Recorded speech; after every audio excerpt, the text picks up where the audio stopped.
Hello, welcome to the guide on Fugue. It's a Fugue guide. You know, Fugue is really pretty, she's beautiful. Now for Fugue's basic attack, Radiant Streak, it deals fire damage equal to 100% of her attack to a single enemy. It's simple, it's basic, but it has a cool animation though. Her skill, Virtue Beckons Bliss, is the core of her kit.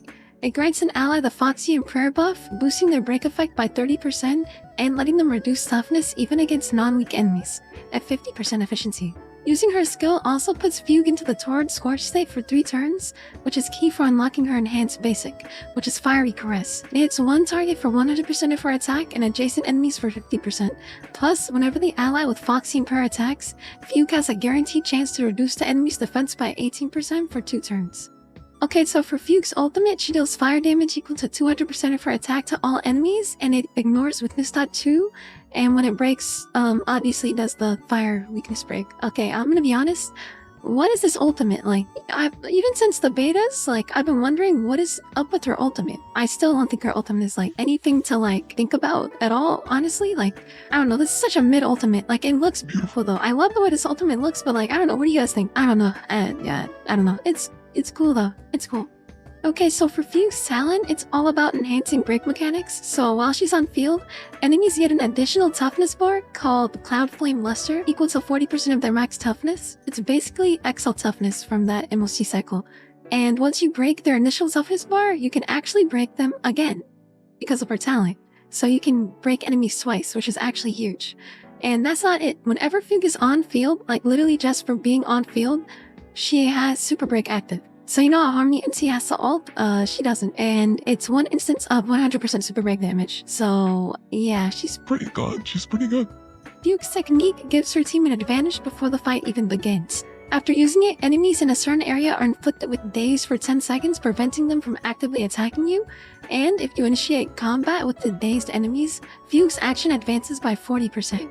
On top of that, she has a 100% base chance to apply the same defense reduction as her skill to all enemies lasting for 2 turns.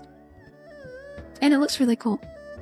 This trace adds an extra layer of control. After an ally breaks weakness, the affected enemy's action is delayed by 15%. So, you know, a little bit lawn mash. This trace increases Fugue's break effect by 30%, plus she recovers 1 skill point immediately after using her skill for the first time, helping your rotation be smooth. And this trace boosts your whole team's break effect when an enemy's weakness gets broken.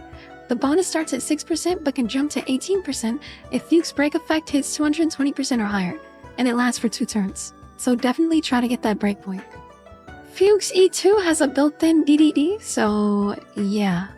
So for Fugue's relics, you could run a 2-piece break effect set. For example, Washmaker and Iron Cavalry could be a 2-piece set you could run. You'll need to get at least 220% break effect to fully utilize her A6. So 2 16% break effect bonuses give a solid 32%, which makes it a lot easier to get the requirement if you are struggling to reach it. Next, you could run Sacrados 2-piece and Messenger 2-piece for just maximum speed. That's only if you've already reached the 220% break effect minimum. Then obviously you can just go super fast. Try to get 160 plus for an actual breakpoint.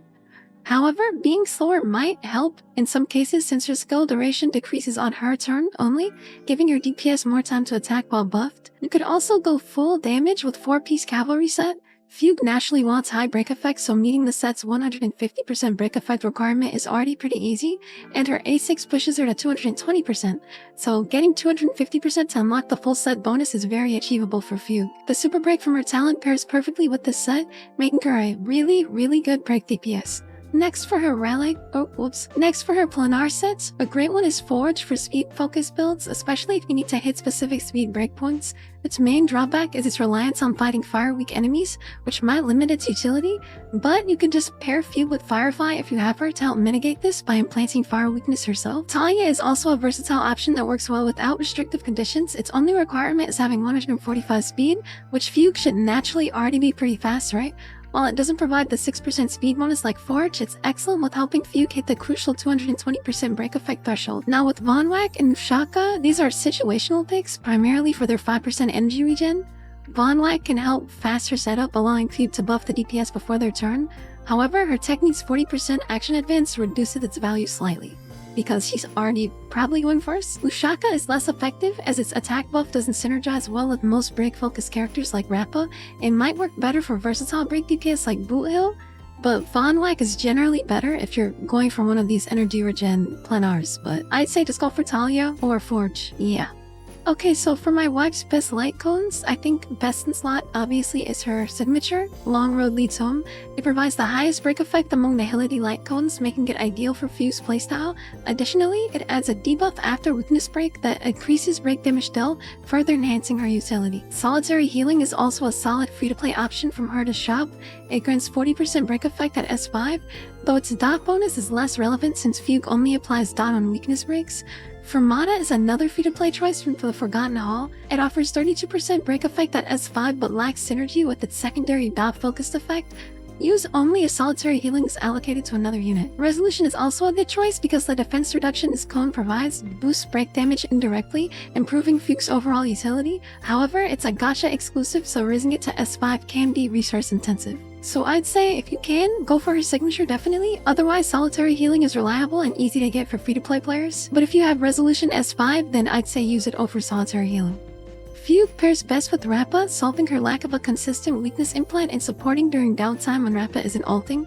Fugue's talent lets Rappa break enemies twice, gaining extra charges for her break damage and offsetting Rappa's SP negative nature. For Boot Hill, Fugue shines by enabling double weakness breaks, boosting his energy regeneration and versatility against non-physical enemies. Her SP positive style also balances Boot Hill's heavy skill usage. Firefly benefits less since she already implants fire weakness and focuses on super break.